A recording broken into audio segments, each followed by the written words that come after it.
করে দিই। বাঁধাকপির মাঞ্চুরিয়ান করার জন্য প্রথমেই দেখো বাঁধাকপিগুলোকে আমরা ঝিরিঝিরি করে কেটে নিয়েছি। এরপরে এর মধ্যে দিয়ে দিচ্ছি বড় বড় 2 চামচ ভর্তি বেসন। এরপরে দিয়ে দিচ্ছি ওই একই চামচে 2 হাতা কর্নফ্লাওয়ার। আর এখানে চলে যাচ্ছে আদা, রসুন আর কাঁচা লঙ্কার পেস্ট। দিয়ে দিচ্ছি লঙ্কা গুঁড়ো, যাচ্ছে হলুদ গুঁড়ো, আর দিয়ে দিচ্ছি স্বাদ মতো নুন, আর দিচ্ছি ব্ল্যাক পেপার পাউডার। দিয়ে এটাকে ভালো করে মাখিয়ে নেব।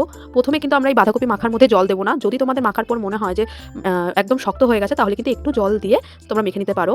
আর বাঁধাকপিতে যেহেতু নুন দেওয়া আছে, নুন দেওয়ার সময় কিন্তু বাঁধাকপি থেকে অনেকটা জলই বেরোয়। দেখো আমরা এখানে জল ছাড়াই মেখে নিয়েছি, আর বাঁধাকপি মাখাটা একদম পারফেক্ট হয়েছে। এবার এটাকে আমরা কিছুক্ষণের জন্য ঢেকে দেবো। অন্যদিকে আমরা পেঁয়াজ আর ক্যাপসিকামগুলোকে কিউব করে কেটে নিয়েছি, আর কয়েকটা রসুনকে আমরা কুচি করে নিয়েছি। এই কড়াইয়ের মধ্যে আমরা তেল গরম হওয়ার জন্য দিয়ে দিচ্ছি। তেলটা গরম হয়ে গেলে এর মধ্যে মেখে রাখা বাঁধাকপিগুলো দিয়ে বল আকারে করে নিয়ে তেলের মধ্যে দিয়ে ভেজে নেব। এখানে চাইলে তোমরা যে যেরকম শেপ পছন্দ করো সেই রকম শেপেই করতে পারো। আমরা গোল রেখেছি যেরকমটা বাঁধাকপির মাঞ্চুরিয়ান হয়।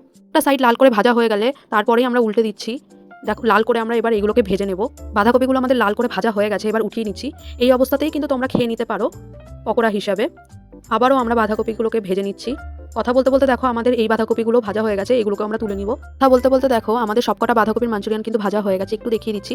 এবারে অন্য একটা কড়াইয়ের মধ্যে অল্প একটু তেল গরম করতে বসিয়ে দিয়েছি। তেলটা গরম হয়ে এলে এর মধ্যে দিয়ে দিচ্ছি আগে থেকে যে রসুনগুলো কুচিয়ে রেখেছিলাম, সেই রসুন কুচিগুলো দিয়ে একটুখানি ভাজা ভাজা করে নিচ্ছি। এরপরে এর মধ্যে দিয়ে দিচ্ছি কিউব করে কাটা পেঁয়াজ আর ক্যাপসিকামগুলোকে দিয়ে একটু নেড়ে নেব। এটাকে কিন্তু বেশি ভাজবো না। এরপরে এর মধ্যে দিয়ে দিচ্ছি 2 থেকে 3টে কুচি করা কাঁচা লঙ্কা। এটা কিন্তু একটু মিষ্টি মিষ্টি হবে খেতে, তবে তোমরা চাইলে কিন্তু ঝালের পরিমাণটা আরেকটু বাড়াতে পারো। দিয়ে এটাকে এর সঙ্গে মিশিয়ে নিচ্ছি। যতক্ষণ এটা একটুখানি ভাজা হচ্ছে ততক্ষণে চলো তার একটা মিক্সচার বানিয়ে নিই। তার জন্য লাগছে 2 চামচ মতো টমেটো কেচাপ, 1 চামচ মতো সয়া সস, আর 2 চামচ মতো চিলি সস, আর একটুখানি জল দিয়ে এটাকে ভালোভাবে আমরা গুলিয়ে নেব। এবারে সসের মিক্সচারটা এই ভাজার মধ্যে দিয়ে ভালো করে এর সঙ্গে মিশিয়ে নেব। মেশানোর পর এর মধ্যে দিয়ে দেবো অল্প পরিমাণ জল, দিয়ে এটাকে একটু ফুটিয়ে নেব।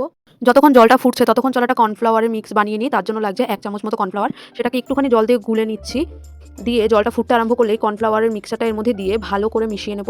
কর্নফ্লাওয়ারটা দিলে এই যে জল জল ব্যাপারটা রয়েছে সেটা একদম পুরো ঠিক হয়ে যাবে। দেখো আমাদের গ্রেভিটা ফুটতে শুরু করে দিয়েছে। এবারে এর মধ্যে দিয়ে দিচ্ছি স্বাদ মতো নুন, দিয়ে ভালো করে মিশিয়ে নিচ্ছি।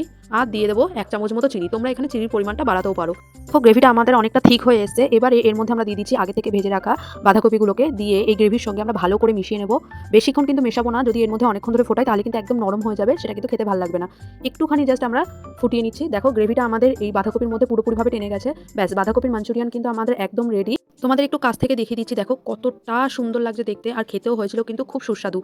সন্ধ্যার টিফিনের সময় এরকম যদি একটা বাঁধাকপির মাঞ্চুরিয়ান থাকে তাহলে তো জাস্ট জমে যাবে। আর সেটা যদি হয় নিউ ইয়ারের সন্ধ্যাবেলা, তাহলে তো কোনো কথাই হবে না। তাহলে বলো আজকে রেসিপিটা তোমাদের কেমন লাগলো? যদি ভালো লাগে তাহলে একটা লাইক, কমেন্ট, শেয়ার আর ফলো করে দিও।